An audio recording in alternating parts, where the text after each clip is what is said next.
Today's video, this is Anupama. आज हम लोगों को नया चैप्टर स्टार्ट करना है विच इज़ रिप्रोडक्शन।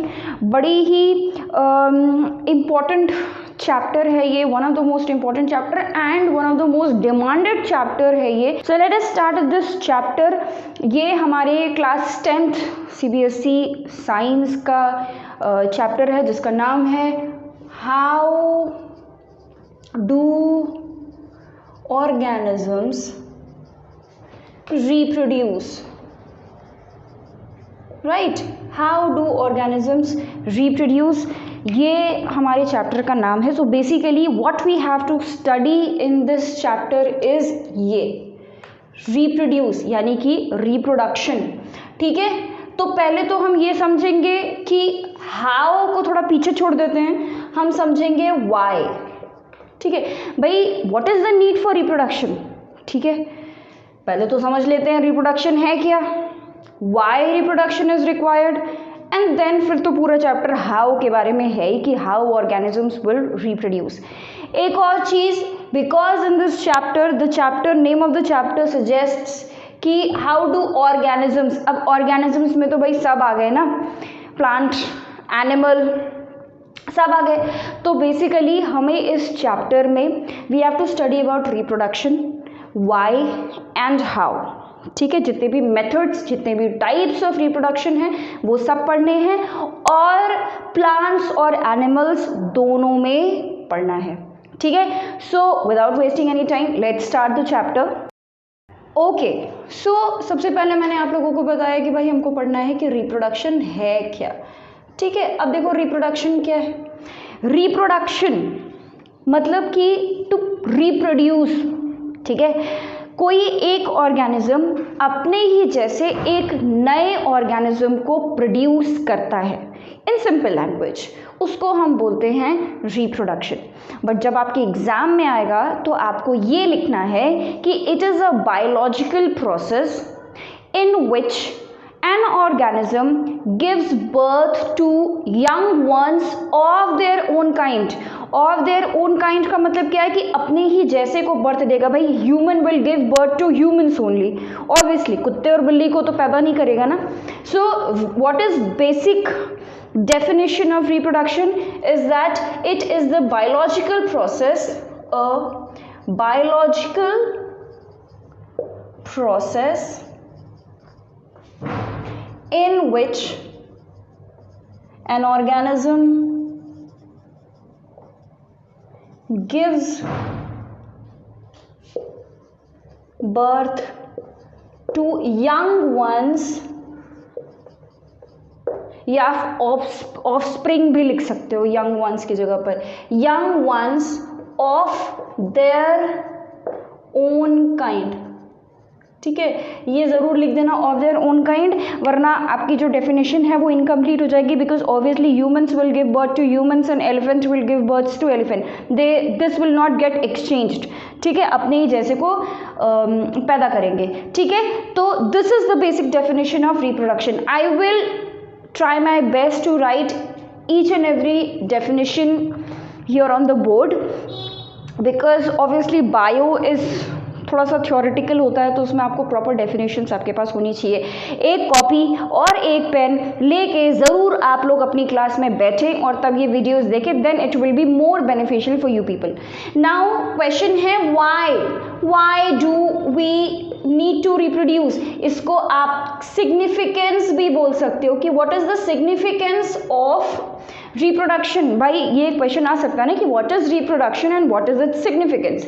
तो सिग्निफिकेंस ऑफ रिप्रोडक्शन क्या है?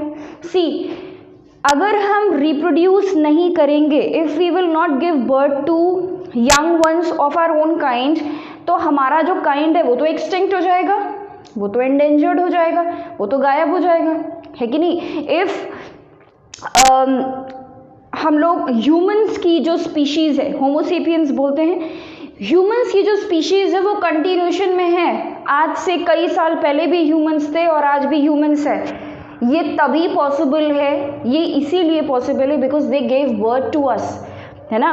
अगर हमारे पेरेंट्स ने हमें पैदा नहीं किया होता ठीक है, और हम आगे जाके किसी और को पैदा नहीं करेंगे, ठीक है, तो रिप्रोडक्शन अगर नहीं होगा तो ये चेन कैसे बनेगी? तो हमारी तो वेरिएशन ही खत्म हो जाएगी, हमारी तो स्पीशीज़ ही खत्म हो जाएगी। और सिर्फ it is not only about humans, it is about every single species in this environment.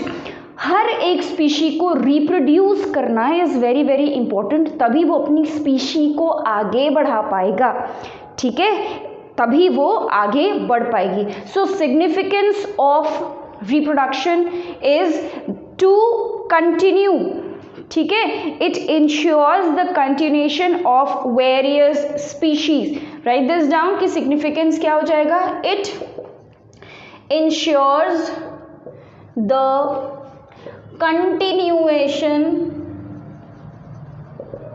of various species, ठीक है, कंटिन्यूएशन ऑफ वेरियस स्पीशीज़ के लिए ही हम रिप्रोडक्शन करते हैं, ठीक है। तो हमने रिप्रोडक्शन पढ़ लिया, हमने वाई पढ़ लिया, मतलब significance of reproduction. Now let us start with how, ठीक है। So as I told you in this chapter we will study about how organisms reproduce. So now we are done with reproduction and its significance. अब देखना ये है कि how do organisms reproduce. तो reproduction के दो मेन मेथड्स है, ये कह लीजिए कि मोड्स ऑफ रिप्रोडक्शन है, ठीक है, और ये आप लोगों ने इससे पहले क्लास 8 में भी पढ़ा है अबाउट रिप्रोडक्शन। तो वो दो मोड्स कौन कौन से हैं? sexual and asexual. In this chapter we will learn both about sexual and asexual, दोनों के बारे में पढ़ना है। पहले हम asexual पढ़ेंगे और उसके बाद हम sexual पढ़ेंगे। लास्ट में आपका आएगा reproduction in humans, ठीक है। I know this is disappointing but in today's video we will only do asexual reproduction। तो जो बच्चे बहुत आस लगा के आए थे कि आज हम लोग सेक्सुअल रिप्रोडक्शन पढ़ेंगे यहाँ पे, तो अब वेरी लिटिल, ठीक है, disappointment for them, because very little इसलिए बिकॉज ऑब्वियसली नेक्स्ट वीडियो में हम सेक्सुअल रिप्रोडक्शन भी कवर करेंगे, ठीक है। So let us start without wasting any time. तो मैंने आपको बताया था कि there are two modes of reproduction, एक है हमारा एसेक्सुअल, ठीक है, और दूसरा है हमारा सेक्सुअल रिप्रोडक्शन, ठीक है। सेक्सुअल के आगे ए लगा है, मतलब everything that will happen here it will be exactly opposite here, except one thing कि both will give birth to the new ones, ठीक है। इसके अलावा बाकी जनरली सारी चीज़ें ऑपोजिट हो जाती है, क्योंकि आगे क्या लगा है? ए, ठीक है। तो ए मतलब एग्जैक्टली ऑपोजिट। तो पहली चीज़ तो ये है कि एसेक्सुअल रिप्रोडक्शन में पहला डिफरेंस ये है कि एसेक्सुअल रिप्रोडक्शन में only one parent is required, ठीक है, ओनली वन पेरेंट, ठीक है, सिर्फ एक ही पेरेंट से काम जो है वो हो जाएगा, उसको किसी दूसरे पेरेंट की, किसी दूसरे ऑर्गेनिज्म की ज़रूरत नहीं है। यहाँ पर obviously two parents are required. ध्यान ये रखना भाई कि to or more than to मत लिख देना। जनरली हम लोग डेफिनेशंस में ये लिखते हैं ना कि one parent, two or more than two parents, so this is wrong. सिर्फ दो ही चाहिए, ठीक है, दो से ज़्यादा नहीं, ठीक है। तो only two parents are required, one is male and one is female, ठीक है। एसेक्सुअल रिप्रोडक्शन में because only one parent is required, यहाँ पर कोई मेल और फीमेल एग सेल्स का, ये कह लीजिए मेल एंड फीमेल गैमीट्स का फर्टिलाइजेशन या फ्यूजन नहीं होगा। सेक्सुअल रिप्रोडक्शन में देखिए, सेक्सुअल रिप्रोडक्शन में क्या होता है कि एक दो इंडिविजुअल्स आर रिक्वायर्ड, एक मेल होगा एक फीमेल होगा, ठीक है। The male parent will give its male gamete, और जो गैमीट मतलब कि रिप्रोडक्टिंग सेल जो होता है, सेक्स सेल्स जो होते हैं, तो मेल गैमीट देगा और फीमेल गैमीट देगा। दोनों का फ्यूजन होगा, फ्यूजन मतलब कि दे विल कंबाइन, दोनों का फ्यूजन होगा, ठीक है। ये किस में हो रहा है? सेक्सुअल में। ए सेक्सुअल है तो पेरेंट ही नहीं चाहिए, दो एक ही है, ठीक है, तो कोई फ्यूजन नहीं होना, कोई गैमीट्स नहीं होते, no male and female nothing. तो यहाँ पर no male and female gametes are required, या ये कह लो कि no fusion of male and female gametes take place. यहाँ पर fusion of male and female gametes will take place. तो ये बहुत ही इंपॉर्टेंट डिफरेंस हो गया, because only one parent is required. तो यहाँ पर नो फ्यूजन, फ्यूजन मतलब कॉम्बिनेशन, ठीक है, no fusion of male and female gamete will take place.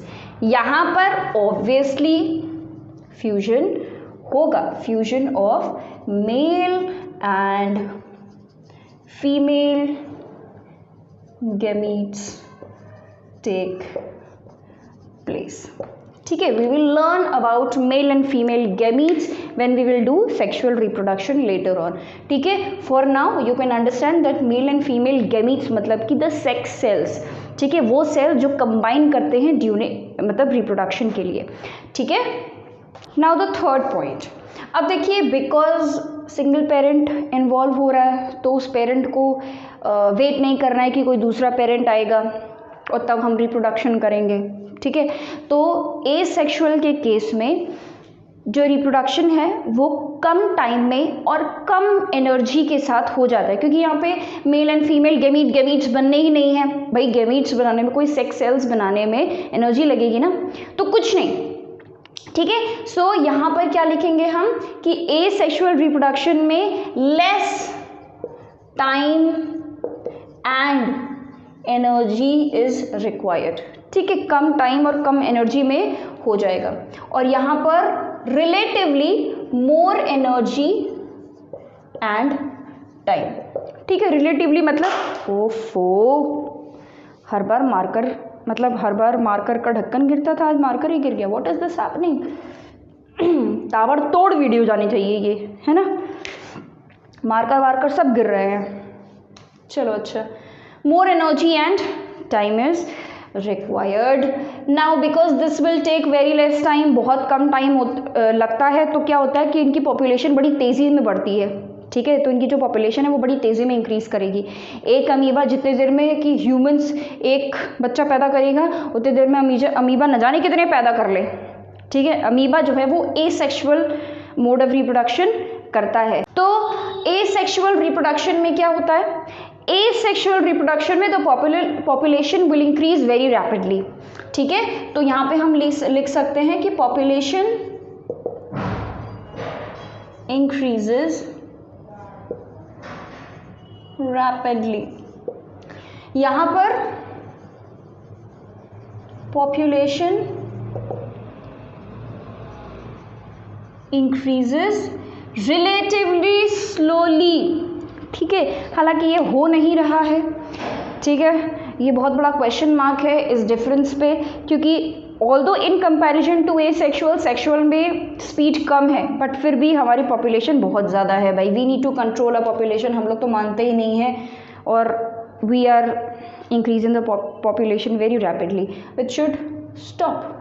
मतलब स्टॉप नहीं होना चाहिए ऑब्वियसली पॉपुलेशन, बट थोड़ा कंट्रोल में, एनीवे कंट्रोल करना चाहिए। ओके, तो ये हो गया है पॉपुलेशन इंक्रीजेस वेरी रैपिडली। अच्छा, एक और चीज़ बहुत इंपॉर्टेंट एसेक्सुअल में, कि एसेक्सुअल रिप्रोडक्शन में ऑर्गेनिज्म एग्जैक्टली अपना आइडेंटिकल न्यू ऑर्गेनिज्म पैदा करता है, ठीक है, एग्जैक्टली आइडेंटिकल, ठीक है, कोई वेरिएशन नहीं होता। वेरिएशन की बहुत कम चांसेस होती हैं, ठीक है। क्यों? क्योंकि एक ही पेरेंट है, नया जो ऑफस्प्रिंग आएगा उसमें उसी एक पेरेंट के कैरेक्टरिस्टिक्स होंगे। In case of sexual reproduction में क्या होगा कि two parents are coming together to form a newborn. तो उस न्यू बॉर्न में मेल के भी कैरेक्टर्स होंगे, फीमेल के भी कैरेक्टर्स होंगे, तो एकदम ही नया सा कुछ, मतलब वो ह्यूमन होगा तो ह्यूमन ही, बट उसके जो कैरेक्टर्स हैं वो दोनों के मिक्सचर में होगा। तो वेरिएशन के chances in case of sexual reproduction is very high. यहाँ पर एसेक्सुअल में वेरिएशन बहुत कम होता है। तो जनरली जो ऑर्गेनिजम्स हैं वो एग्जैक्टली अपना ही रेप्लिका ही बना देते हैं, ठीक है। तो जो न्यू ऑफस्प्रिंग्स होते हैं वो they are exactly genetically identical, ठीक है, टू देयर पेरेंट्स। तो हम यहाँ पे ये लिख सकते हैं कि वेरी लेस और नो वेरिएशन इन ऑर्गेनिज्म, कोई, या ऑफस्प्रिंग लिख देते हैं, इन ऑफस्प्रिंग, ऑफस्प्रिंग मतलब न्यूबॉर्न, कोई वेरिएशन ही नहीं है बिल्कुल। यहां पर वेरिएशन कैन बी ऑब्जर्व्ड, ठीक है, एकदम नया प्रजाति नहीं जन्म ले लेगा, लेकिन कुछ थोड़ी बहुत डिफरेंसेस आ सकते हैं, तभी तो आप आइडेंटिफाई कर लेते हैं। ओके, अब जरा देखो, इसी से मिलता जुलता हमारा नेक्स्ट पॉइंट आ जाएगा, because there is no variation, कोई वेरिएशन ही नहीं आ रहा, ऑर्गेनिज्म में कोई चेंज नहीं आ रहा है, इसके वजह से ये एक बहुत बड़ा ड्रॉबैक भी होता है कई बारी, ठीक है। अब इसमें ड्रॉबैक क्या है, देखो भाई, हमारा अर्थ का जो क्लाइमेट है it keeps on changing, we know that. Earlier मतलब कि कल परसों की बात नहीं कर रहे हैं, मतलब कई सालों पहले हमारे अर्थ का क्लाइमेट, उसकी एटमॉस्फेरिक सिचुएशन, कंडीशन बहुत डिफरेंट थी। आज के टाइम में इतना जो टेम्परेचर हो रहा है 40-45 डिग्री सेल्सियस मैक्सिमम चला जाता है, 50 डिग्री 48 डिग्री सेल्सियस तक चला जाता है गर्मियों में टेम्परेचर। क्या ये पहले इतना टेम्परेचर जाता था? नो, ठीक है, नहीं जाता था, but still we have survived in this temperature also, we have managed ourself to survive in this temperature also. क्यों ऐसा क्यों हुआ? देखो, एसेक्सुअल रिप्रोडक्शन में because there is no variation, इसीलिए कई बारी ऐसा होता है कि पूरा का पूरा ऑर्गेनिज्म का पूरा स्पीशी ही एक्सटिंक्ट हो जाता है। ज़रा सा क्लाइमेट में चेंज आया, ठीक है, ज़रा सा क्लाइमेट में चेंज आया और जो स्पीशी है, क्योंकि उसमें वेरिएशन आ नहीं रहा, वो अपने आप को क्लाइमेट के अकॉर्डिंग, वेदर के अकॉर्डिंग चेंज नहीं कर पाता। अब चेंज नहीं कर पाता है तो वो क्या हो जाएगा? मर जाएगा, और पूरी की पूरी स्पीशी जो है वो ख़त्म हो सकती है या एंडेंजर हो सकती है। इक्का दुक्का बचेंगे, बाकी सब पूरी ख़त्म हो जाएंगी। But in case of sexual reproduction, because variations देखे जा रहे हैं, तो जब क्लाइमेट चेंज होता है तो हम लोग क्या करते हैं? We adapt ourselves in that atmospheric condition, ठीक है। तो एटमॉस्फेरिक प्रेशर निकल रहा था, एनीवे, तो उस कंडीशन में हम अपने आप को अडैप्ट कर लेते हैं। यही रीज़न है कि एसेक्सुअल रिप्रोडक्शन में जो ऑर्गेनिजम्स होते हैं वो they are very very vulnerable to climatic changes, ठीक है। तो दे आर वल्नरेबल का मतलब कि ज़रा सी भी चेंज आएगी तो सबसे पहले इफेक्ट किस पे पड़ेगा? इन्हीं पे पड़ेगा। वल्नरेबल टू क्लाइमेटिक चेंजेस, और they can adapt in different climate. भाई वो क्लाइमेट के हिसाब से अपने आप को, अपने में कुछ ना कुछ चेंजेस कर लेते हैं, ठीक है। So this is the difference. अब एक और देख लो, ठीक है, because there is no variation, कोई वेरिएशन नहीं है, इसलिए यहाँ पे कोई एवोल्यूशन नहीं होगा। एवोल्यूशन की तो कोई चांस ही नहीं है भाई। एवोल्यूशन का मतलब क्या? कि कोई चीज़, कोई थोड़ा सा क्लाइमेट चेंज आया, हमने अपने आप को किसी दूसरे क्लाइमेट चेंज में अपने आप को अडेप्ट कर लिया, ठीक है, उसके अकॉर्डिंग अपने लाइफस्टाइल चेंज की, तो वो एक तरीके से एक फीचर हमारा बन जाता है और वो धीरे धीरे हमारे नेक्स्ट जनरेशन में पास ऑन होता चला जाता है, ठीक है। लाइक फॉर एग्जाम्पल, हमारे एंसेस्टर्स कौन थे? एप्स थे, मंकीज़ की फैमिली से हम बिलोंग करते हैं, ठीक है। हमारे दादा परदादा परदादा परदादा वो कौन है? बंदर है। उनके पास they used to have that tail, but कई टाइम बाद जब उन्होंने अपना टेल का यूज़ बंद कर दिया, ठीक है, उनको कोई ज़रूरत नहीं थी, मतलब they started using their limbs, मतलब कि हाथ और पैर वो यूज़ करने लग गए, टेल का कोई यूज़ ही नहीं होता था, तो धीरे धीरे वो टेल जो है वो क्या हो गई? ख़त्म हो गई। ऐसा क्यों हुआ? Because this is called evolution. Evolve कोई चीज़ अगर हो जाए, ठीक है, कोई चेंज आ जाए। और ये एक दो दिन में नहीं हुआ कि मतलब, या एक दो जनरेशन्स में नहीं हुआ है, ये it took a huge very large what do you say, what do you use the term for time, it took a very long time, ठीक है। नो एवोल्यूशन, यहाँ पर एवोल्यूशन हो सकता है भाई, ऑब्वियसली वेरिएशन है तो एवोल्यूशन है। अब इसके कुछ एग्जाम्पल्स, एग्जाम्पल हो गया हमारा अमीबा, ठीक है, पैरामीशियम, हाइड्रा, ईस्ट, ये सब जितने भी माइक्रो ऑर्गेनिजम्स है ये सब, ठीक है। इसमें एग्जाम्पल भाई हम लोग ह्यूमंस, ठीक है, और कुछ एनिमल्स, ठीक है। ह्यूमंस सबसे बेस्ट एग्जाम्पल है, बाकी सारे तो हम लोग पढ़ते ही रहेंगे, ठीक है। एसेक्सुअल के ये एग्जाम्पल्स हो गए। सेक्सुअल में आपके प्लांट्स भी आ जाते हैं, पर उन प्लांट्स में भी कौन से, फ्लावरिंग प्लांट्स, ठीक है। और इन्हीं दोनों का सेक्सुअल रिप्रोडक्शन हमें डिटेल में पढ़ना है, पहले हम प्लांट्स का पढ़ेंगे, then we will do humans, ठीक है। Please note this down. Alright, अब हम लोग ज़रा अपना एसेक्सुअल रिप्रोडक्शन स्टार्ट करते हैं। एसेक्सुअल रिप्रोडक्शन के कुछ टाइप्स हैं, ठीक है। वो सारे टाइप एक फ्लो चार्ट में आपको यहाँ पर बना, बड़े फ्लो चार्ट है इस चैप्टर में, ठीक है, बड़े सारे फ्लो चार्ट्स हैं।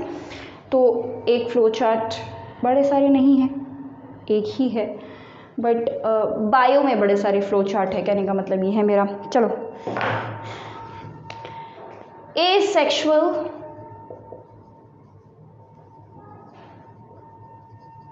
रिप्रोडक्शन,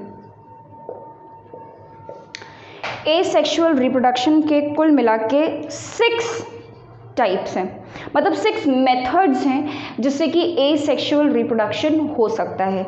कौन कौन से हैं वो मेथड्स, मेरे साथ साथ अगर आप बनाएंगे तो मुझे ज़्यादा अच्छा लगेगा, ठीक है। चलिए आइए बनाते हैं। सबसे पहला आपका होता है फिजन, ठीक है। अभी थोड़ी देर पहले हमने वर्ड पढ़ा था फ्यूजन, ये है फिजन। फ्यूजन मतलब फ्यूज करना, टू कंबाइन। फिजन मतलब दूर जाना, टू ब्रेक, ठीक है। ऑब्वियसली एसेक्सुअल ब्रेक होता है यहाँ पर, ठीक है। फिजन में क्या होता है कि एक ऑर्गेनिज्म जो है वो डिवाइड हो जाएगा, ठीक है, एक ऑर्गेनिज्म डिवाइड हो जाएगा, उसको हम बोलेंगे फिजन। अब अगर वो ऑर्गेनिज्म 2 पार्ट्स में डिवाइड हो रहा है तो हम उसको बोल देंगे बाइनरी फिजन, ठीक है। और अगर वो ऑर्गेनिज्म 2 से ज़्यादा पार्ट्स में डिवाइड हो रहा है, तो ये पार्ट्स मतलब कि न्यू ऑफस्प्रिंग्स हैं, ये ऑफस्प्रिंग्स हैं ये, ठीक है, बच्चों में डिवाइड हो रहा है, तो हम उसको बोलते हैं मल्टीपल फिजन, ठीक है, मल्टीपल फिजन। और इनफैक्ट मैं आपसे ये बोलूँगी कि इस फ्लो चार्ट में ही आप हर एक के एग्जाम्पल्स भी लिखते चलें, ठीक है। एग्जाम्पल लिखते चलोगे तो क्या होगा कि आपने फ्लो चार्ट देख लिया, मेन चीज़ें सबको समझ में आ जाती है। बाइनरी फिजन मैंने आपको बता दिया, बोल के आपको समझ में आ गया। फिजन मतलब कि when division of an organism will take place, ठीक है। बाइनरी 2 पार्ट्स में होगा तो बाइनरी, 2 से ज़्यादा पार्ट्स में होगा तो मल्टीपल, समझ आ गया। मेन होता है यहाँ पर एग्जाम्पल्स, ठीक है। तो बाइनरी फिजन का एग्जाम्पल, जैसे इसका बाइनरी का हो गया अमीबा, ठीक है, पैरामीशियम और लिशमेनिया क्या होता है, लिशमेनिया एक प्रोटोजोआ है जो कि काला अजर नाम की एक बीमारी कॉज करता है, ठीक है।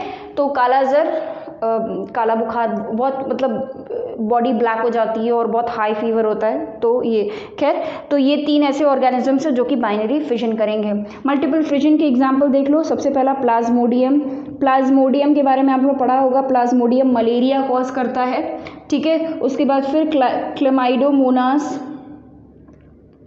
स्पेलिंग गलत लिख रही हूँ मैं,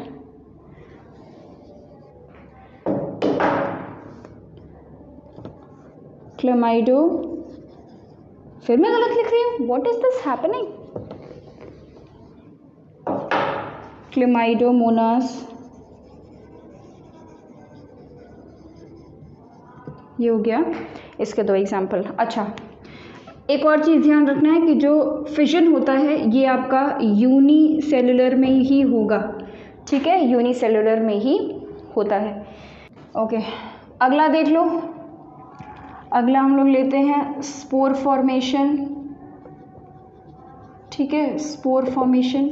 स्पोर फॉर्मेशन में स्पोर्स बनते हैं, इसका सबसे अच्छा एग्जांपल है आपका ब्रेड मोल्ड्स। ब्रेड मोल्ड्स को हम राइजोपस बोलते हैं, राइजोपस लिखें तो ज़्यादा अच्छा है, ठीक है, राइजोपस। एस्परगिलस, एस्परगिलस, एस्परगिलस और राइजोपस, ठीक है। अब मैं यहाँ पे बता दूँ कि राइजोपस और एस्परगिलस दोनों ही ब्रेड मोल्ड्स हैं, ये दोनों फंगस हैं, ठीक है। ब्रेड मोल्ड्स जिसको हम कॉमनली कहते हैं, आपने देखा होगा कि कोई ब्रेड अगर आप कई दिन तक किसी मॉइस्ट और वार्म जगह पर रख दो तो उसमें कई बारी येलो पैचेस आ जाते हैं, कई बारी ब्लैक पैचेस भी आ जाते हैं। तो ब्लैक पैचेस मतलब वहाँ पे क्या हो रहा है, ये पैचेस का मतलब कि वहाँ पे कोई माइक्रो ऑर्गेनिज्म ग्रो कर रहा है। वो माइक्रो ऑर्गेनिज्म कौन सा है, इट इज़ अ फंगस। अगर ब्लैक फंगस आ रहा है तो मतलब कि वो राइजोपस है, येलो आ रहा है तो वो एस्परगिलस है, ठीक है। तो ये जो है स्पोर फॉर्मेशन से रिप्रोडक्शन करते हैं। अगला देख लीजिए बडिंग, ठीक है, बडिंग। बडिंग में बड्स निकलेंगे छोटे छोटे, इसका एग्जाम्पल हो जाएगा आपका जैसे फॉर एग्जाम्पल हाइड्रा, ठीक है, और ईस्ट, ठीक है, ईस्ट। अभी मैं सारे डिटेल में वन बाय वन बताऊंगी। I am just writing the examples with the method of reproduction because थोड़ा इजी हो जाता है। मतलब आपने फ्लो चार्ट देख लिया, आपको स्पोर फॉर्मेशन पता ही हो जाएगा, एक बार समझ लोगे तो वो याद हो जाएगा लाइफ टाइम के लिए, भूलेगा नहीं फिर, ठीक है। बडिंग वगैरह ये सब आपको मेथड्स पता होंगे बट एग्जाम्पल्स ही मेन होते हैं, तो इसी वजह से एग्जाम्पल्स। अच्छा, उसके बाद फिर हम ले लेते हैं फ्रैगमेंटेशन, ठीक है, फ्रैगमेंटेशन। फ्रैगमेंटेशन के लिए सबसे अच्छा एग्जाम्पल होता है आपका स्पाइरोगायरा, स्पेलिंग मैंने गलत लिखी है, स्पाइरोगायरा, ठीक है, स्पाइरोगायरा। उसके बाद अगला है आपका रीजनरेशन, ठीक है। रीजनरेशन के लिए एग्जाम्पल है आपका प्लेनेरिया, ठीक है। और एग्जाम्पल्स भी हैं, जब डिटेल में पढ़ेंगे तो बाकी बच्चे कुछ एग्जाम्पल्स भी लिख लेंगे। मेन एग्जाम्पल्स यहाँ पे मैंने लिखी है। लास्ट है आपका 1 2 3 4 5 6 है आपका वेजिटेटिव प्रोपगेशन, वेजिटेटिव प्रोपगेशन, ठीक है। वेजिटेटिव प्रोपगेशन में आपके प्लांट्स आएंगे और फ्लावरिंग एंड नॉन फ्लावरिंग दोनों टाइप के प्लांट्स के लिए, या सीड बेयरिंग आप कह लो, सीड बेयरिंग। यूजुअली प्लांट हम कैसे लगाते हैं, सीड्स के थ्रू लगाते हैं, पर अगर किसी प्लांट में सीड्स हो ही ना फिर कैसे लगाओगे, तो उसके लिए हम वेजिटेटिव प्रोपगेशन से उसका रिप्रोडक्शन करवा सकते हैं।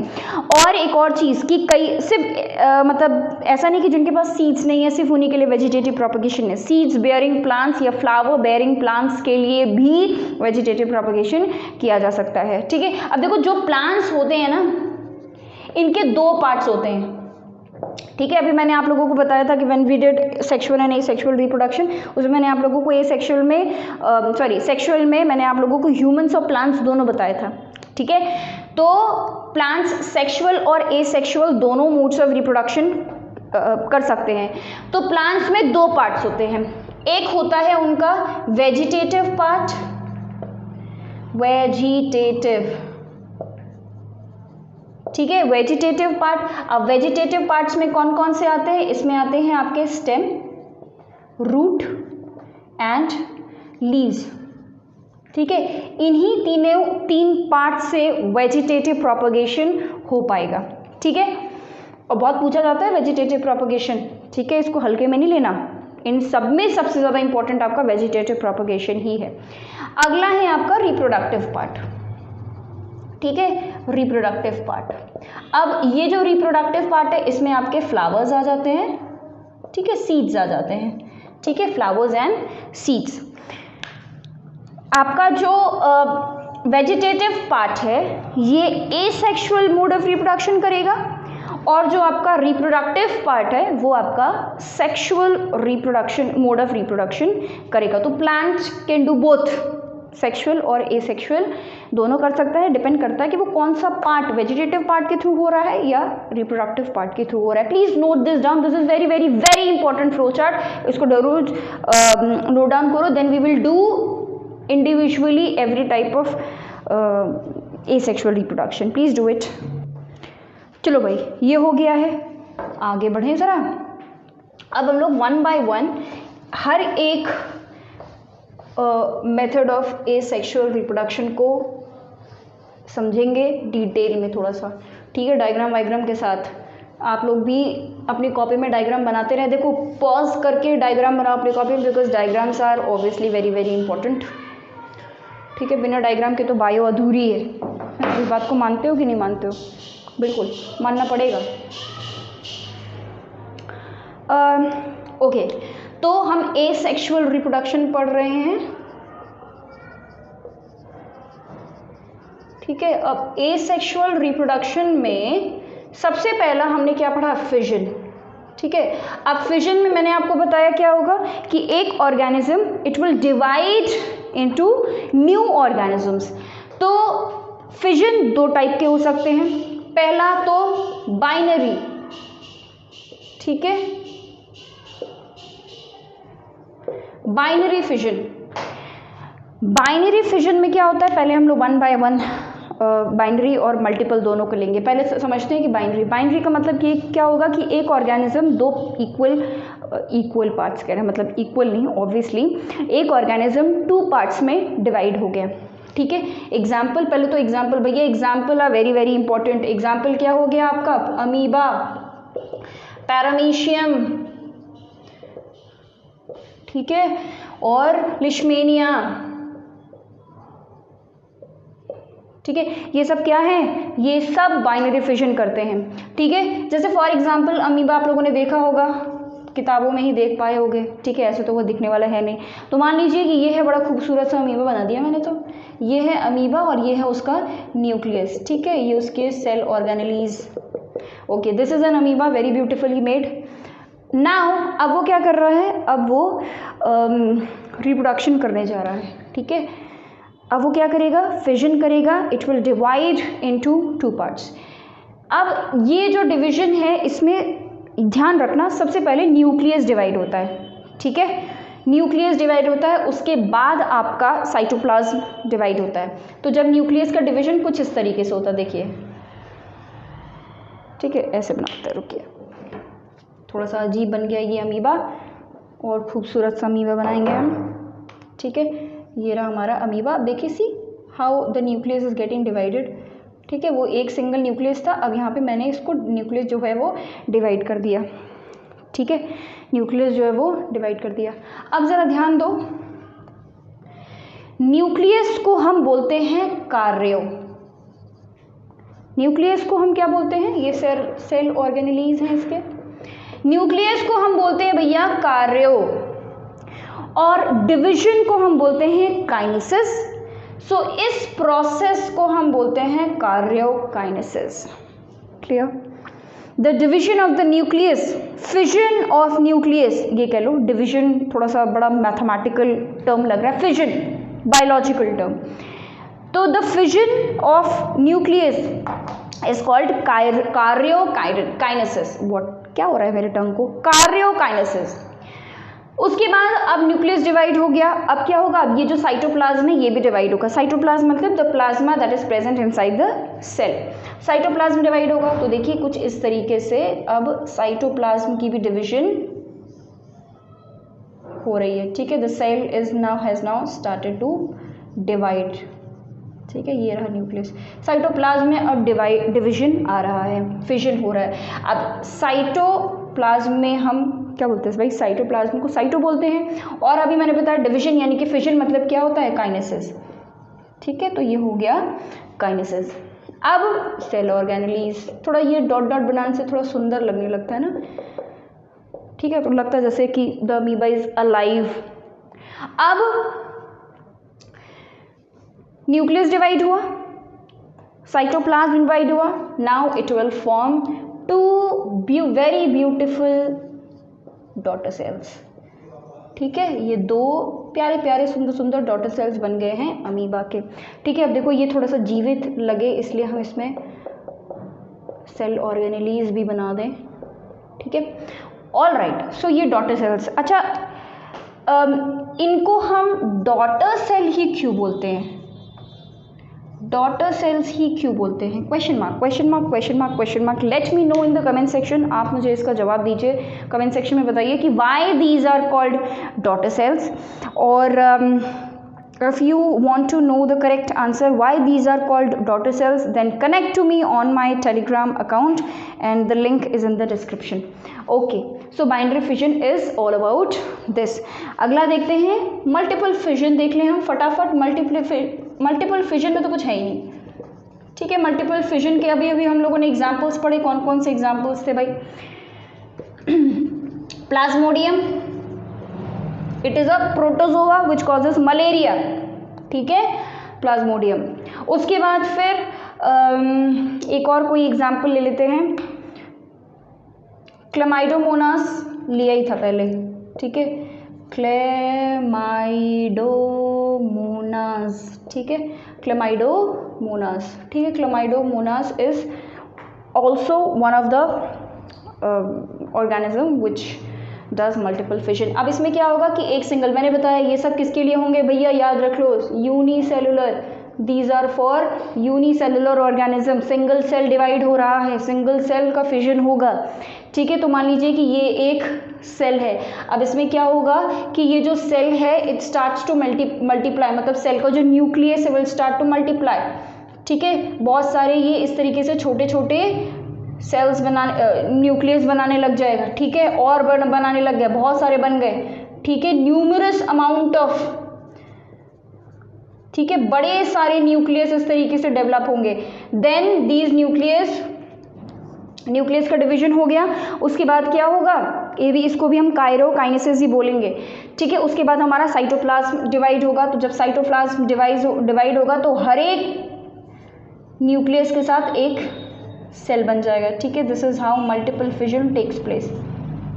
ठीक है, मल्टीपल फिजन टेक्स प्लेस, ये हो गया आपका। अब इसमें एडवांटेजेस और डिसएडवांटेजेस भी पूछता है सबके। तो फिजन का एडवांटेज और डिसएडवांटेज क्या होगा भाई? एडवांटेज वही सेक्सुअल और एसेक्सुअल के डिफरेंस में जो हम लोगों ने चीज़ें पढ़ी थी वही सारे आपको यहाँ पर अप्लाई कर देनी है। ठीक है, जब भी किसी का एडवांटेज और डिसएडवांटेज पूछे। एसेक्सुअल मोड ऑफ रिप्रोडक्शन का डिसएडवांटेज और एडवांटेज आपको याद होना चाहिए, बाकी आप सारे उसके जितने भी मोड्स हैं उन पे ये अप्लाई कर सकते हैं। फिजन एक एसेक्सुअल मोड ऑफ रिप्रोडक्शन है। इसका एडवांटेज ये कि भाई बड़े ही कम समय में और बड़े ही कम एनर्जी में जो ऑर्गेनिज्म की जो रिप्रोडक्शन का जो प्रोसेस है इट विल टेक प्लेस। ठीक है, it requires very less time and very less energy. ठीक है, और सेम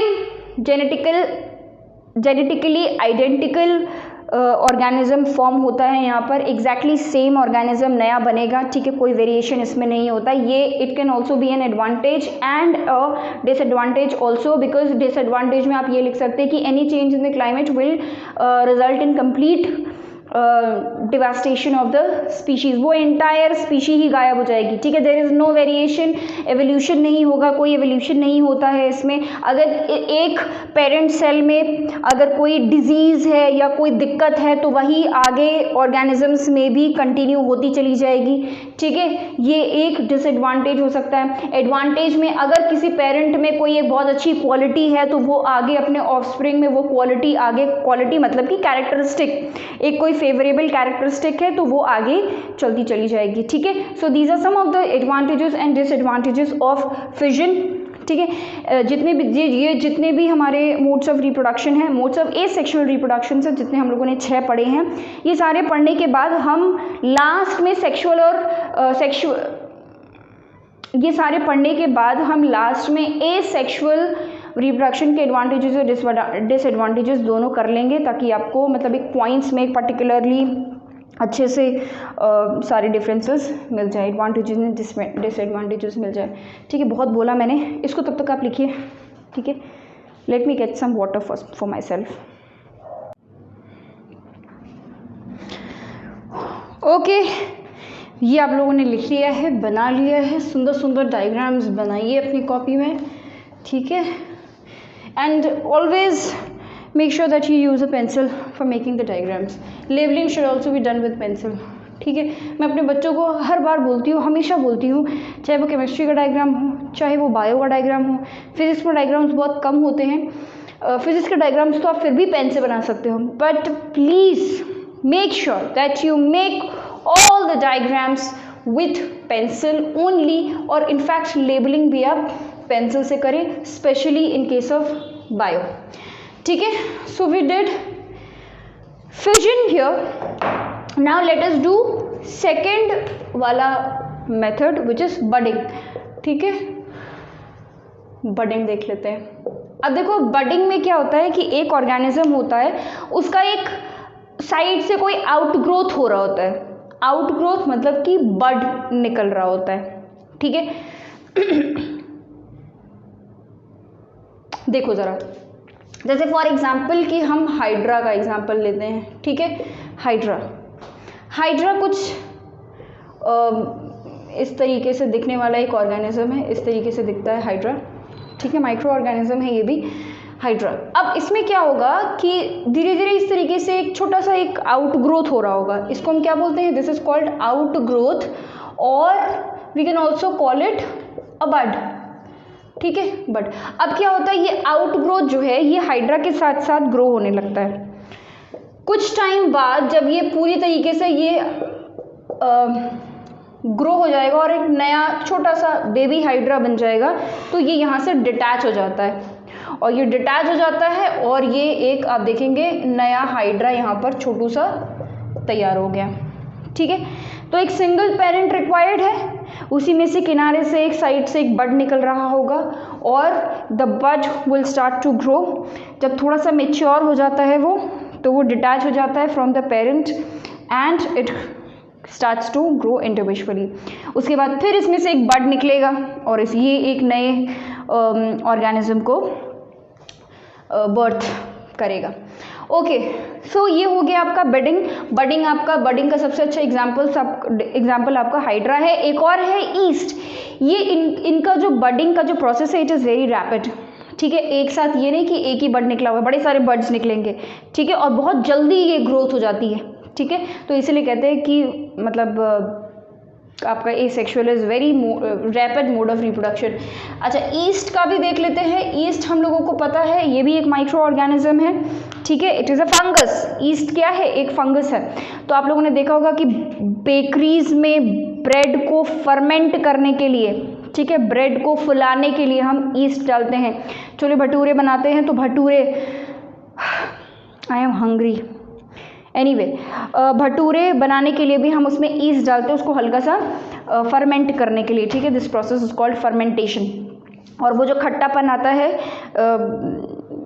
किसमें, भटूरों में जो खट्टापन आता है वो ईस्ट की वजह से ही होता है, ठीक है। चलो अच्छा, वो सब हम लोग बाद में सीखेंगे। तो मान लो कि ये है एक ईस्ट, ठीक है, कुछ इस तरीके से दिखता है, एक ईस्ट है ये, ठीक है, फंगस है, इट इज़ अ फंगस।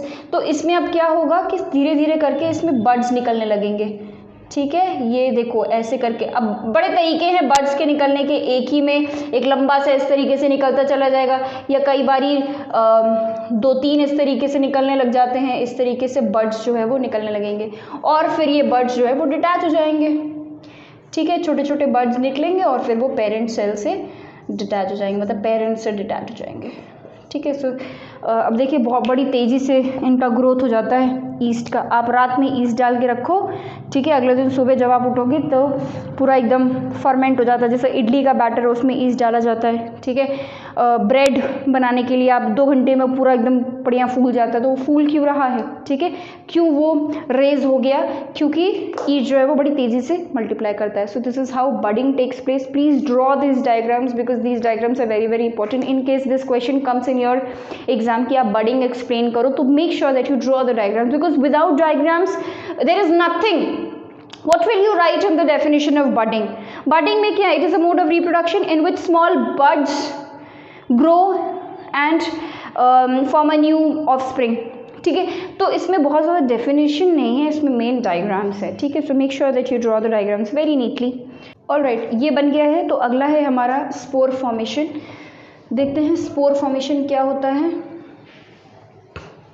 देखिए, स्पोर फॉर्मेशन में जो ऑर्गेनिज्म है वो क्या करता है, वो एक साथ थाउजेंड्स ऑफ स्पोर्स बनाता है, ठीक है। यही स्पोर्स जो है ये रिप्रोडक्शन करते हैं। देखो कैसे, ये एक फंगस है, ठीक है, ये क्या है, एक फंगस है, ठीक है, ठीक है। पेनिसिलियम है ये, क्या है ये, पेनिसिलियम। अब क्या होता है कि ये मैच्योर होगा, ठीक है, ये फंगस है, it will get matured. Maturity जब अटेन हो जाएगी, इसको हम बोलते हैं स्पोरेंजियम, ठीक है, इसको हम बोलते हैं स्पोरेंजियम। इसी स्पोरेंजियम के अंदर आपका स्पोर्स होते हैं, ठीक है, इसी स्पोरेंजियम के अंदर आपके स्पोर्स होते हैं। अब क्या होता है कि जब ये मैच्योर हो जाएगा तो ये अपने आप स्पोरेंजियम जो है वो फट जाएगा और इसमें जितने भी स्पोर्स होंगे, थाउजेंड्स, मतलब बड़े सारे स्पोर्स जो है वो एयर में इस तरीके से मिक्स हो जाते हैं, ठीक है, एयर में मिक्स हो जाएंगे, कुछ नीचे ही गिर जाएंगे। अब यही जो स्पोर्स है, इनको जहाँ जगह मिली, मतलब कि जहाँ इनको प्रॉपर एनवायरनमेंट और प्रॉपर न्यूट्रिशन मिला, वहाँ पर जाके ये ग्रोथ करने लग जाएंगे। अब जैसे मान लीजिए कि नीचे गिर गए, अब नीचे अगर उनको proper atmosphere, proper warmth, moisture, food मिल रहा है तो क्या होगा, ये वहीं पर ग्रो करने लग जाएंगे। कुछ हवा में ये स्पोर्स मिल गए, ठीक है, फैल गए हवा में, जहाँ पर उनको प्रॉपर एनवायरनमेंट मिला वहाँ पर वो ग्रो करने लग जाएंगे। अब जैसे मान लीजिए कि आपने एक ब्रेड हल्का सा गीला करके कहीं पर रख दिया, नहीं भी गीला किया, ऐसे नॉर्मली भी रख दोगे तो भी वहाँ पर ये फंगस जो है वो ग्रो करने लग जाएगा, ठीक है, क्योंकि वो वहाँ पर उसको मस्त एकदम बढ़िया मतलब एनवायरनमेंट मिलता है। अब वहाँ पे उसको एकदम बढ़िया मस्त एनवायरनमेंट, घर जैसा माहौल मिलता है, ठीक है, वार्मथ मिलेगा, मॉइस्चर मिलेगा, फूड मिलेगा, ब्रेड उसके लिए खाना बन जाता है, ठीक है, वहाँ पे प्रॉपर्ली ग्रो करने लग जाता है, ठीक है। तो वो हर वक्त हवा में होते हैं प्रेजेंट, जहाँ उसको मिला कि अरे वाह ये तो बढ़िया जगह है घर बनाने के लिए, लाओ डेरा डाले, तो वहाँ पर वो डेरा डाल लेगा और एकदम बढ़िया ग्रो करने लग जाएगा, ठीक है। तो ये एक टाइप के फंगस होते हैं। इनमें स्पोरेंजियम जब मेच्योर हो जाता है तो it produces thousands of spores, it get mixed into air, और एयर के थ्रू वो एक जगह से दूसरी जगह पर पहुंच जाते हैं। अब इसका एक बड़ा ही अच्छा एडवांटेज ये है कि ओवर क्राउडिंग नहीं होती है, ठीक है, ओवर क्राउडिंग नहीं होती क्योंकि जो स्पोर्स है, ठीक है, वो दूर दूर तक फैलेंगे, ठीक है, जहाँ पर पेरेंट है उसके अलावा बाकी जगह पर भी इनका रिप्रोडक्शन हो सकता है, ठीक है। तो ये जो स्पीशी है ये काफ़ी दूर तक अपने आप रिप्रोडक्शन कर रही है, ठीक है। तो ये हो गए, ये स्पोर्स जो है जहाँ पर भी उनको प्रॉपर एनवायरनमेंट मिलेगा वहाँ वो ग्रो करने लग जाएंगे। अब इसके एग्जाम्पल्स देखिए ज़रा।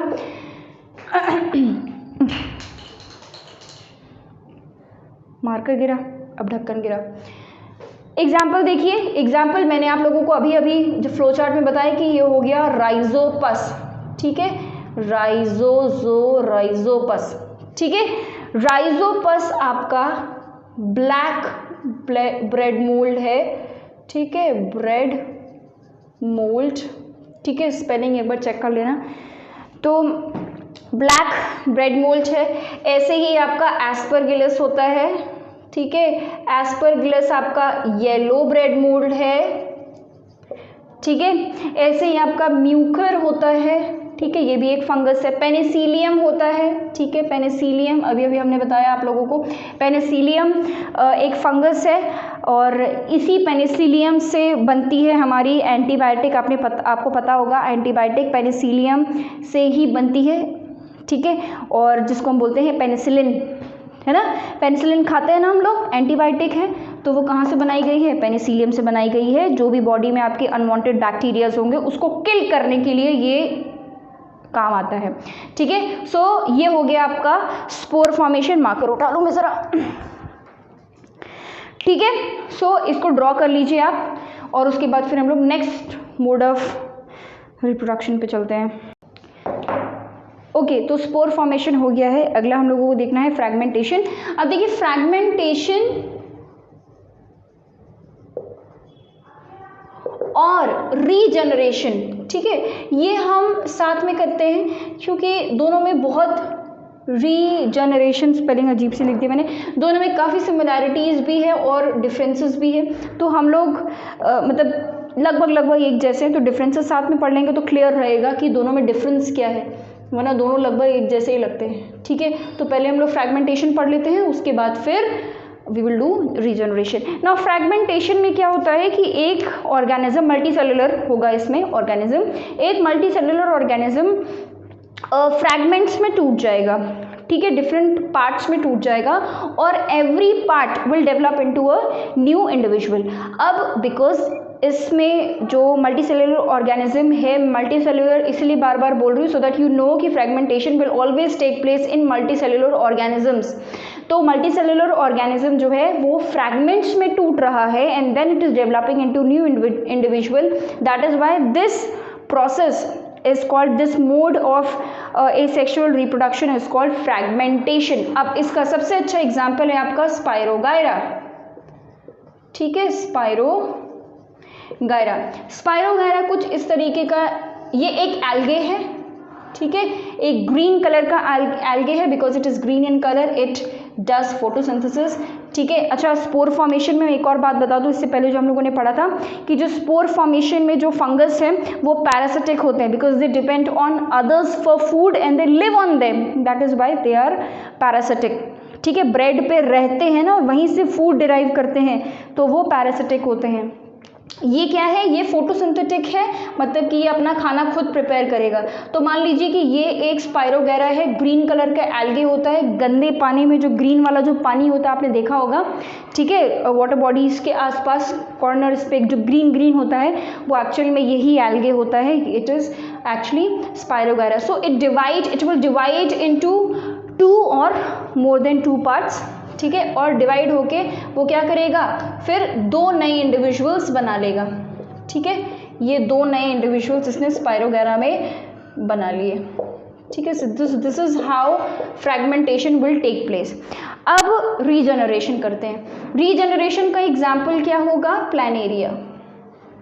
ठीक है, अब रीजनरेशन में भी यही होता है कि कोई प्लानेरिया कुछ इस तरीके से दिखने वाला एक ऑर्गेनिज्म है, इट लुक्स लाइक दिस। ठीक है, ये है इसकी आंखें। नाउ प्लानेरिया जो है इसमें रीजनरेशन होता है। रीजनरेशन में क्या होता है कि कोई एक पार्ट किसी ऑर्गेनिज्म का अगर टूट जाए तो वो रीजनरेट हो सकता है, वो दोबारा एक नए इंडिविजुअल में फॉर्म हो जाएगा। जैसे फॉर एग्जांपल मान लीजिए कि ये जो प्लानेरिया है ये यहाँ पर ब्रेक हो गया। ठीक है, यहाँ पर ब्रेक हो गया तो कुछ इस तरीके से ये बन जाएगा, एक ये पार्ट हो गया इसका। ठीक है, और ये इसका बीच वाला पार्ट हो गया और ये हो गया इसका नीचे वाला पार्ट। ठीक है, so this is how it looks. इसको हम जो इसकी ये जो मुंडी है इसको हम बोलते हैं हेड, ऑब्वियसली मुंडी को हेड बोलेंगे। ये है इसका ट्रंक। ठीक है, और ये है इसकी टेल। तो अगर एक प्लानेरिया डिवाइड हो जाता है, किसी वजह से ब्रेक हो जाता है हेड, ट्रंक और टेल में, तो it can form new individuals. ये जो हेड है ये एक डेवलप हो जाएगा एक नए इंडिविजुअल में। ठीक है, ये एक बन गया, और ये जो ट्रंक है इसमें मुंडी आ जाएगी इस तरीके से और टेल आ जाएगी। ठीक है, ये बन गया, और जो टेल है इसमें क्या होगा, अलग से ये ट्रंक और हेड आ जाएगा। ठीक है, दिस इज हाउ प्लानेरिया का रिप्रोडक्शन टेक्स प्लेस। रीजनरेशन, अब देखो दोनों ही लगभग सेम नहीं लग रहे, मतलब इसमें भी पार्ट्स में डिवाइड हुआ और न्यू बॉर्न आ गए, न्यू इंडिविजुअल्स इसी में से ग्रो हो गए, और इसमें भी डिवीजन हुआ और न्यू इंडिविजुअल्स डेवलप हो गए। दोनों में डिफरेंस क्या है फिर, दोनों में डिफरेंस देखो बच्चों, यहाँ पे ये है कि फ्रैगमेंटेशन में जो फ्रैगमेंट है वो कहीं से भी डिवीजन उसका हो सकता है। मतलब क्या कि स्पायरोगैरा को कहीं पे भी बीच में काट दो, ठीक है, कहीं पे भी बीच में काट दो, वो नए इंडिविजुअल में ग्रो हो जाएगा। ठीक है, नए इंडिविजुअल में। लेकिन रीजनरेशन में ऐसा नहीं होता है। रीजनरेशन में कुछ स्पेसिफिक पार्ट्स हैं, जब वहाँ पर ब्रेक होगा तभी वो नए इंडिविजुअल में ग्रो होगा। ठीक है, ये ऐसा नहीं कि मतलब इसकी पूंछी अगर आपने ज़रा सा टेल नीचे से काट दिया तो आप इमेजिन वेट करोगे कि अभी ग्रो होगा। No, it will not grow, it has to break from there. ठीक है, यहीं से ब्रेक करना चाहिए। ऐसा क्यों है? ऐसा इसलिए है क्योंकि रीजनरेशन उन ऑर्गेनिजम्स में होगा जिनके पास एक रीजनरेशन के लिए एक स्पेसिफिक रीजनरेटिंग सेल उस पार्ट में होना चाहिए। यहाँ पर ऐसा कोई रीजनरेटिंग सेल नहीं होता, स्पाइर वगैरह में कोई ऐसा रीजनरेटिंग सेल नहीं होता, कहीं से भी ब्रेक होगा अपने आप ग्रो हो जाएगा। तो यहाँ पे no specific regenerating cell is present, ऐसा कोई सेल है ही नहीं। लेकिन रीजनरेशन में क्या होता है कि अगर इस पार्ट में रीजनरेटिंग सेल्स हैं तो ही ये पार्ट नए इंडिविजुअल में ग्रो करेगा। अगर इस पार्ट में रीजनरेटिंग सेल हैं तो ही ये इंडिविजुअल में ग्रो किया। अगर आप इसकी मुंडी ज़रा से यहाँ से आपने इसका कान उड़ा दिया, ठीक है, मतलब ऑब्वियसली दिस इज नॉट कान बट स्टिल मान लो ये उड़ा दिया, ठीक है, ऐसे काट दिया। अब आप वेट कर रहे हो मतलब कि ये मतलब जन्मों बीत जाएंगे लेकिन ये क्या नए इंडिविजुअल में ग्रो होगा? नहीं। क्यों? क्योंकि इसमें वो रीजनरेटिंग सेल्स ही नहीं है जो कि रीजनरेशन करेगा, ठीक है। तो only that part of an organism will do regeneration जहाँ पर स्पेसिफिक रीजनरेटिंग सेल्स हो, यानी कि यहाँ पर specific regenerating cells are required, ठीक है। तो ये this is the basic very important difference between regeneration and fragmentation. इसका बहुत ही बढ़िया सा एग्जांपल आपका क्या है, आपने देखा होगा कि छिपकली, अब ज़रूरी नहीं है कि हमेशा नए इंडिविजुअल ही बने रीजनरेशन में क्या होता है कि एक नया इंडिविजुअल भी फॉर्म हो सकता है, रीजनरेशन में एक नया ऑर्गन भी फॉर्म हो सकता है, ठीक है। अब जैसे मान लीजिए कि आपको अगर डेफिनेशन आ जाता है फ्रैगमेंटेशन का तो आप क्या लिखोगे? It is a process, it is a mode of asexual reproduction in which an organism divides into different fragments which grow into a new individual। यहाँ पर in this process regeneration में क्या होता है कि in this process an organ, ठीक है, या ये कह लो कि a tissue develops into a new organ or a new individual। अब देखिए रूट्स में जैसे फॉर एग्जाम्पल स्वीट पोटैटो, ठीक है। अच्छा, ये जो हम लोग नेचुरल वेजिटेटिव प्रोपगेशन जो होते हैं इसमें क्या होता है जैसे कि एक न्यू प्लांट ग्रो करता है फ्रॉम स्मॉल बड्स। अब ये जो बड्स हैं ये रूट्स के हो सकते हैं या फिर स्टेम के हो सकते हैं। लीफ की बात हम अलग से करेंगे, we are now talking about roots and stem, ठीक है, रूट, स्टेम और लीफ, ठीक है, यही तीन वेजिटेटिव पार्ट्स होते हैं, इन्हीं तीन से नेचुरल वेजिटेटिव प्रोपगेशन होगा। तो अगर हम बड्स की बात करें तो ये बड्स जो हैं वो रूट्स और स्टेम में निकलते हैं। जिन बड्स से न्यू प्लांट ग्रो कर सकता है उन बड्स को हम बोलते हैं ट्यूबर्स, ठीक है, उन बड्स को हम बोलते हैं ट्यूबर्स। नाउ अगर रूट्स के बड्स निकल रहे हैं, ठीक है, इनको हम बोलते हैं एडवेंटिशियस रूट्स, ठीक है, तो उनको हम ट्यूबर्स बोलेंगे, रूट ट्यूबर्स। अगर किसी स्टेम में बड्स निकल रहे हैं तो उसको हम बोलेंगे स्टेम ट्यूबर्स, ठीक है। तो ये हो गया रूट्स में स्वीट पोटैटो। तो आपने देखा होगा स्वीट पोटैटो आप लोगों ने खाया होगा, तो उसमें क्या होता है आपने देखा होगा कि कुछ ऐसे रूट्स निकल रहे होते हैं, ठीक है, उसमें छोटे छोटे बड्स भी निकल रहे होते हैं। अगर आप उसको ज़मीन में डाल दो तो वो अपने आप एक प्रॉपर प्लांट में ग्रो कर जाएगा, ठीक है। ऑब्वियसली आपको न्यूट्रिशन तो देना ही पड़ेगा ना। तो वो जो रूट है उसमें से जो बड्स हैं वो बड्स मतलब which are called root tubers, they will grow into a new plant, ठीक है। तो जैसे फॉर एग्जाम्पल आपका स्वीट पोटैटो हो गया, डहेलिया हो गया, ठीक है, these are some of the examples, carrot हो गया, ये कुछ ऐसे एग्जाम्पल्स है, these are the roots that we eat, ठीक है। स्वीट पोटैटो, कैरेट ये हम खाते हैं ना, तो इसमें रूट्स होते हैं, इनमें जो बड्स होते हैं दे will grow into a new plant. Stem जैसे आपका पोटैटो, ठीक है, ये एग्जाम्पल बहुत ही मतलब सॉर्ट ऑफ बहुत कॉमन है। पोटैटो क्योंकि हमने देखा हुआ है, आपने देखा होगा कि आलू में छोटे छोटे बड्स निकल रहे होते हैं, आलू वो रूट नहीं है, वो एक स्टेम है, छोटे छोटे लीव्स निकल रहे, पूरा प्लांट ग्रो कर रहा होता है उसमें, ठीक है। लीव्स कहाँ से निकलता है, स्टेम से ही तो निकलता है। तो ये एक आलू होगा, उसमें आपने देखा होगा इस तरीके से कुछ ऐसे बड्स निकल रहे हैं, ठीक है। तो वो एक्चुअल में क्या कहलाएंगे, these are tubers, stem tubers हम उनको बोलेंगे, और वहाँ से न्यू प्लांट जो है वो जनरेट होगा, ठीक है। कुछ और एग्जांपल्स इसके, जैसे आपका पोटैटो हो गया, जैसे आपका जिंजर हो गया, ठीक है, मिंट हो गया, ठीक है। ये कुछ एग्जांपल्स है स्टेम के। लीफ के लिए बहुत ही कॉमन सा एग्जांपल है, वो है ब्रायोफिलम, ठीक है। ब्रायोफिलम एक लीफ है जिसके कॉर्नर्स में छोटे छोटे लीव्स ग्रो करने लग जाते हैं, मतलब एक बड़ा प्यारा सा एकदम आर्टिफिशियल टाइप का लीफ लगता है, ठीक है, दिखने में बहुत सुंदर लगता है ब्रायोफिलम। तो ये एक लीफ होगा कॉमन, एक बड़ा सा लीफ होगा जिसके साइड साइड में इस तरीके से लीव्स जो है वो ग्रो कर रहे होंगे, ठीक है। तो this is called vegetative propagation through leaves, ठीक है। ब्रायोफिलम उसका एक बहुत अच्छा एग्जाम्पल है। So this is natural vegetative propagation. Let's to artificial vegetative propagation. ये डायग्राम जो मैंने बनाए हैं इसको थोड़ा सा हटा देती हूँ, मिंट को नीचे रख देते हैं, थोड़ा सा स्पेस हम लोगों को चाहिए होगा, ठीक है। जिंजर और ये हो गया है मान लीजिए मिंट, इसका example. Lets do artificial vegetative propagation. Artificial क्यों बोला, अब देखो इसको नेचुरल क्यों बोला, because it will take place by itself, हमको कुछ करने की ज़रूरत नहीं है, वो अपने आप हो जाएगा, ठीक है। अपने आप आलू में अपने आप ही उसमें बड्स निकलने लग जाते हैं, ठीक है। In fact we don't want it to grow but still it will grow, it happens naturally, so that is my natural vegetative propagation. Artificial vegetative propagation में we are making the plant to reproduce, ठीक है।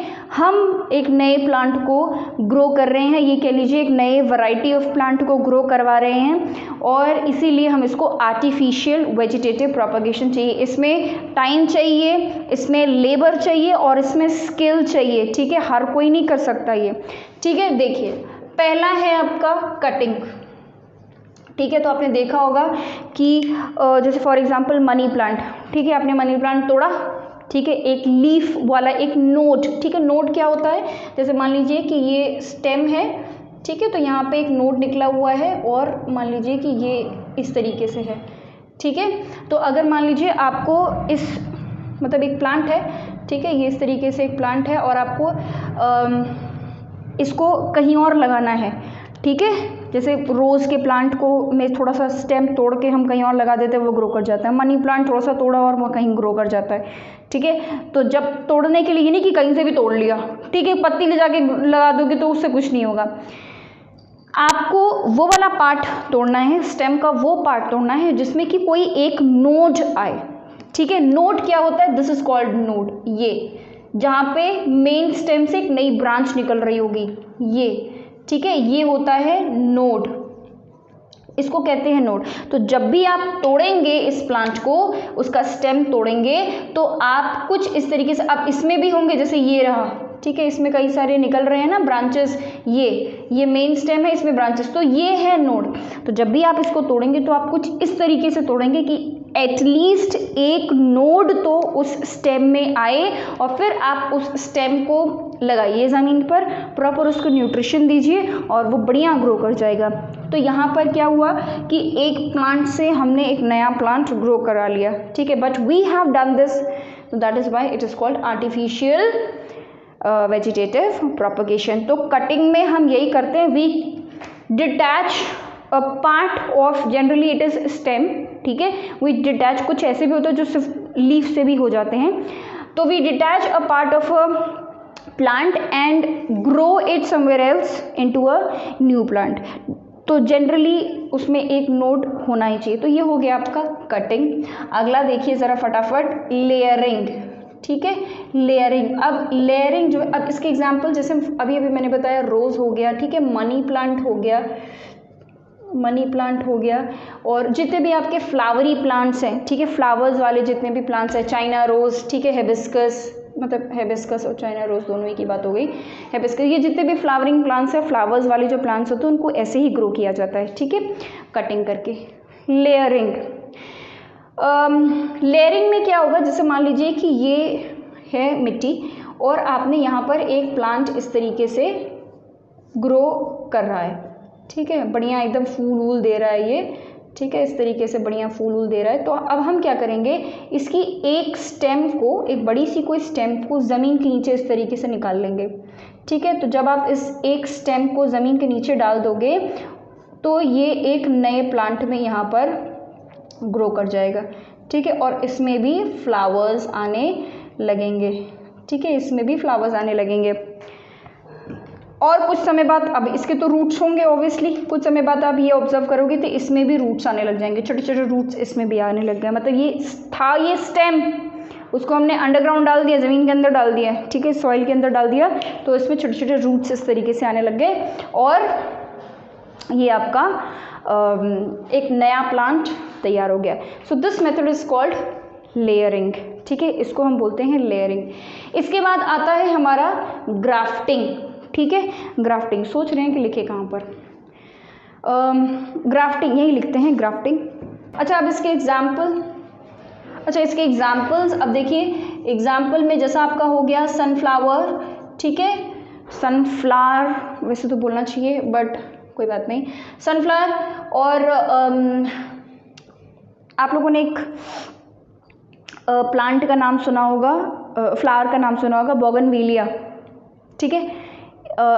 ये एक plant है जिसको हम layering के through reproduce कर सकते हैं, ठीक है। तो बोगनविलिया भी एक फ्लावर है जिसकी लेयरिंग की जा सकती है। और क्या, जैस्मीन, ये सब भी, ठीक है, फ्लावरिंग प्लांट्स जो होते हैं वो आपके लेयरिंग के एग्जाम्पल हो गए, ठीक है। ग्राफ्टिंग के लिए मुझे ये वाला स्पेस चाहिए, तो इफ़ यू मतलब प्लीज़ राइट दिस डाउन, तो हम उसको मिटा लें। Alright, so I will have to erase this natural, oh no, did I just write dry film, I नहीं होता है, वाई होता है, ठीक है, उसको सही कर लेना बाय मिस्टेक, ये बड़ा कन्फ्यूजन होता है आई और वाई वाला, इसको सही कर लीजिएगा, ठीक है, ब्रायोफिल्म वाई होता है।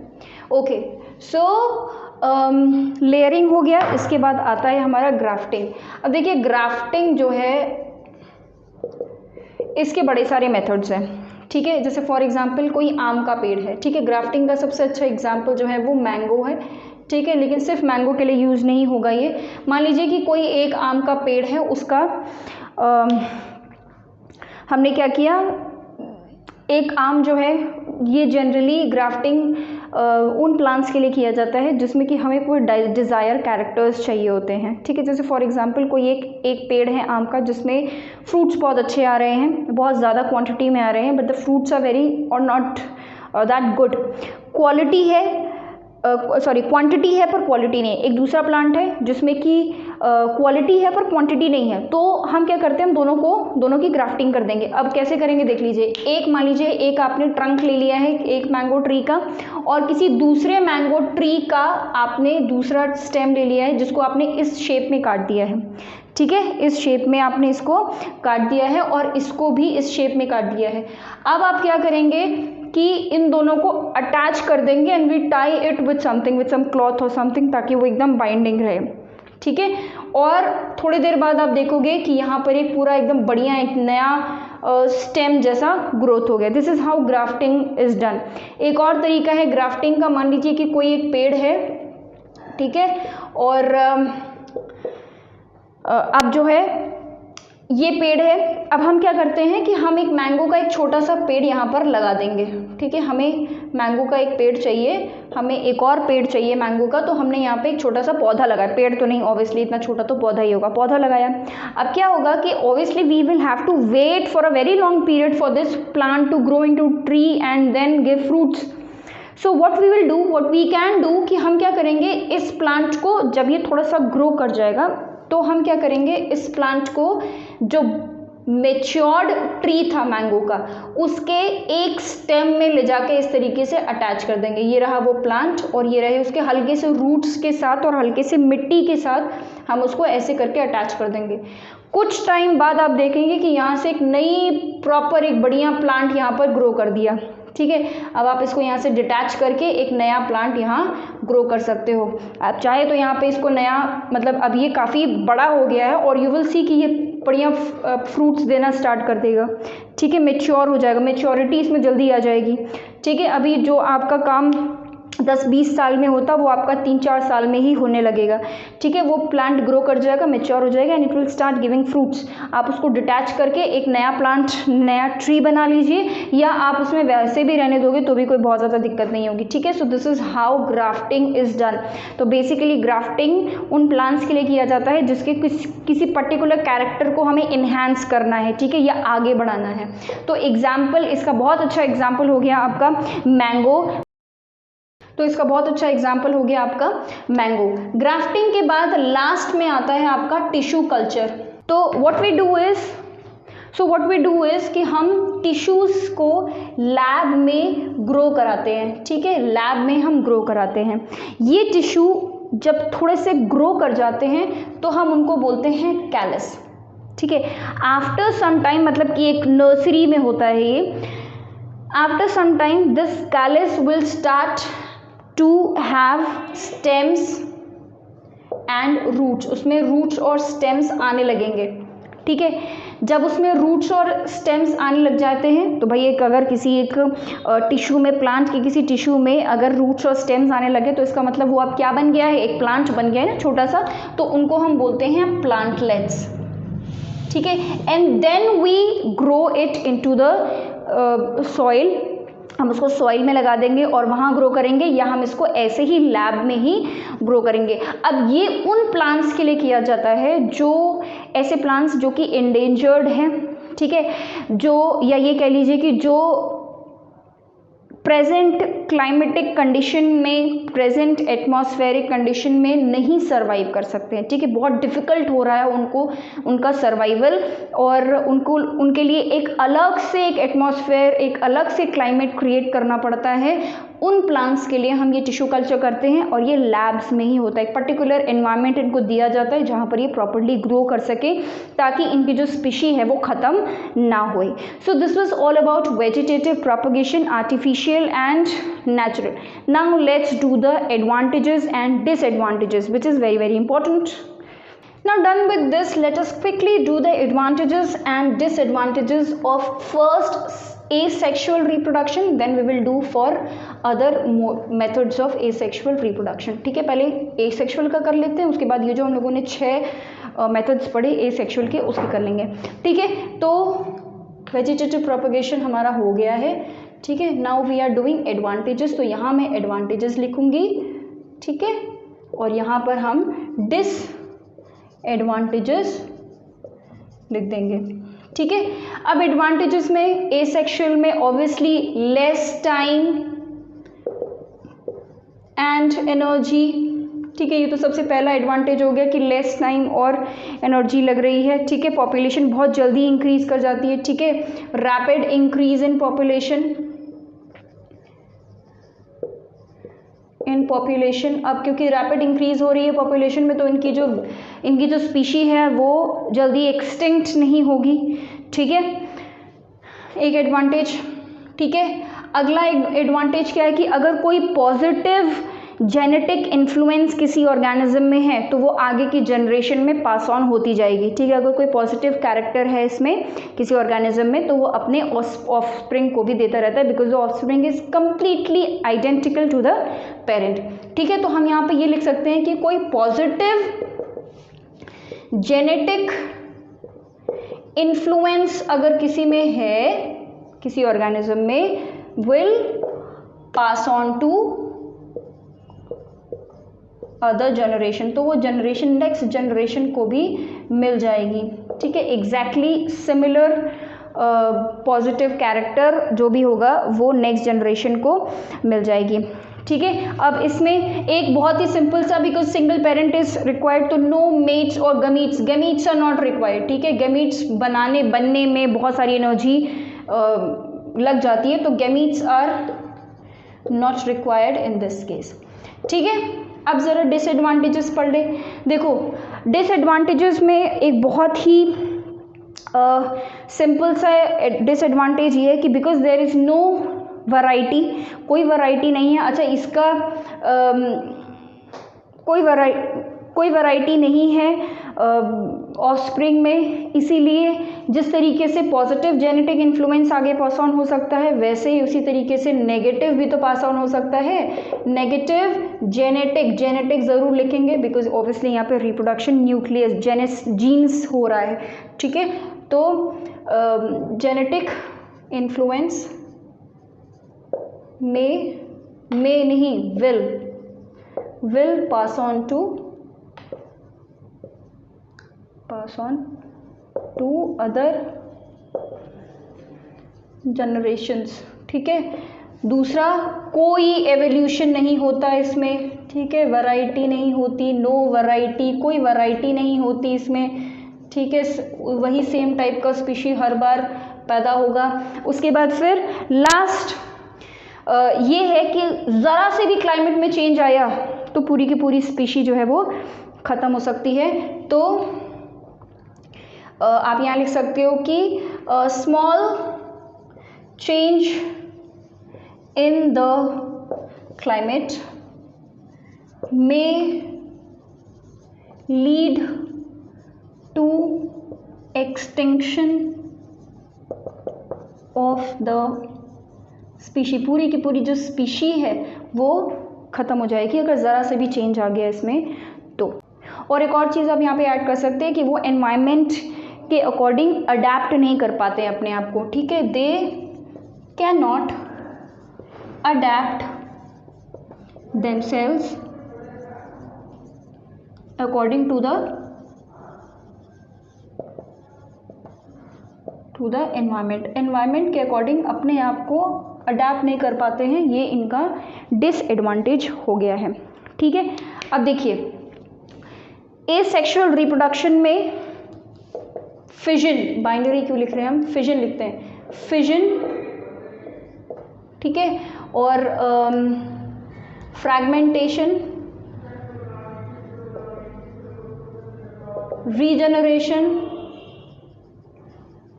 ठीक है। पहले मैं लिख लूँ फिर उसके बाद बताती हूँ कि मैं क्या लिख रही हूँ।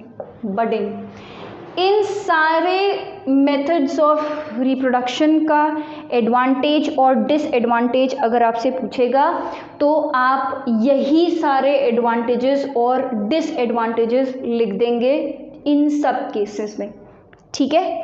इन सब केसेस में when it will come about spore formation, तो स्पोर फॉर्मेशन में आप ये लिखेंगे, साथ में एक एक्स्ट्रा ऐड कर देंगे कि स्पोर फॉर्मेशन में because the spores are spread to far areas through air, hence it prevents overcrowding, ठीक है। ये एक चीज़ आप स्पोर फॉर्मेशन में ऐड कर देंगे, बाकी सब कुछ एग्जैक्टली सेम रखेंगे सारे मोड्स ऑफ रिप्रोडक्शन में, ठीक है। फिर से बता दे रही हूँ, एसेक्सुअल रिप्रोडक्शन का एडवांटेज और डिसएडवांटेज में आपको ये लिखना है, ये नहीं, ये दोनों लिखना है। इसके अलावा फिजन, फ्रैगमेंटेशन, रीजनरेशन और बडिंग, इन सब में भी आप यही लिखेंगे। अगर आपसे स्पोर फॉर्मेशन पूछेगा तो आप इनके अलावा ये तो लिखेंगे ही, साथ में स्पोर फॉर्मेशन में इसको भी एज एन एडवांटेज ऐड कर देंगे, ठीक है। बाकी सारी चीज़ें सब में कॉमन रहेगी।